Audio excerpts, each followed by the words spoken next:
So as I'm sure you guys know, this is the Jeep. I refer to it as the Heep because it's a Jeep. This was my first ever RC crawler. I've had this for about a year and a half now. A lot of things have been changed on it since I bought it, which I'm going to go over in a few minutes here.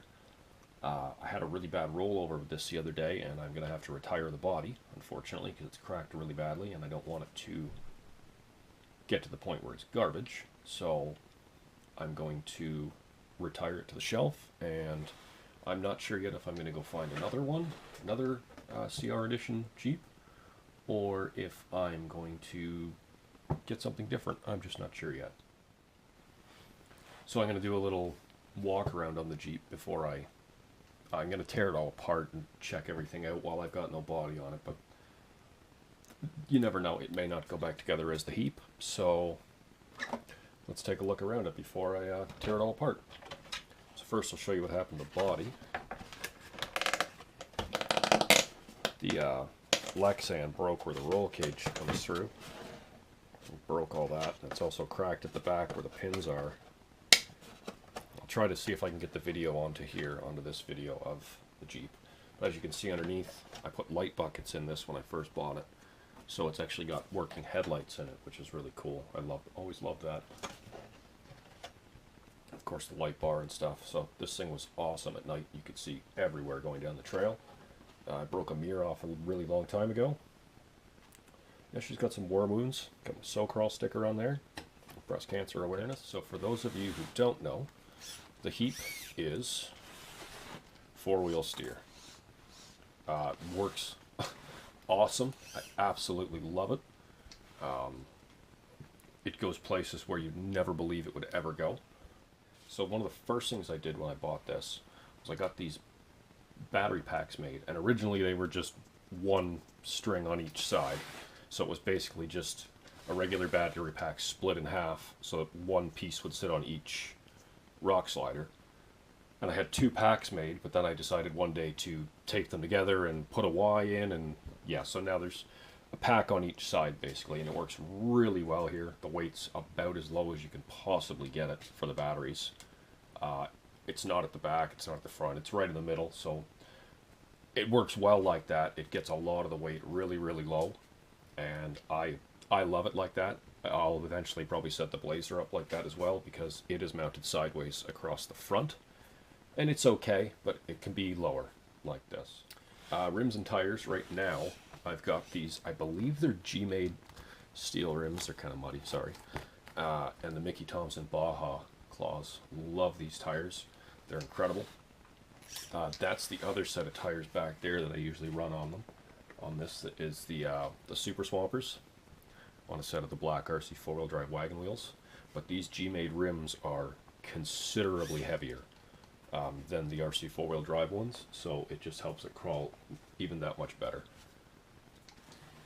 Okay, so I've got MIP steel drive shafts in this, and I did for the longest time have the RC four-wheel drive metal knuckles and everything, but when I switched to four-wheel steer, I didn't want to go below like $150 on knuckles right away if I wasn't sure I was even going to leave it four-wheel steer.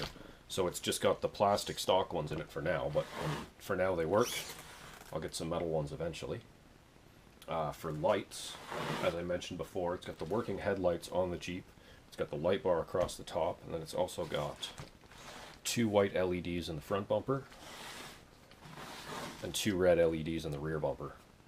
Electronic-wise, I've got I think this is actually where the radio box comes from the factory, if I'm not mistaken. I had it back here for the longest time. I like to run them in the back because they look like a fuel tank from underneath, but when I switched to the four-wheel steer, I had to move it up to accommodate for the extra servo in the back. So my radio and everything's up here. This is my winch controller, and the light controller for the chassis lights, the bumper lights, is mounted here, and the light control for my lights on my body is mounted on the underside of the body. I'm running an RC four-wheel drive. I believe it's 45 turn brushed motor. I know everybody's running brushless by now, but I mean, for like 18 or $20 when you blow one, you can't really go wrong for those. So it's one of these days I'll upgrade to brushless with everybody else, but for now I'm quite content with my brushed. Up front you can see I've got the RC 4-wheel drive Warn winch. Love it. Little weak now and then. Eventually I will upgrade to a servo winch and maybe just make the wire come out through the bottom of this so it still looks like it's just working, because they look unbelievably cool. Just lacking power when your rig starts to get heavy. The ESC, you can see it at the back here. I've cut out half of the rear brace.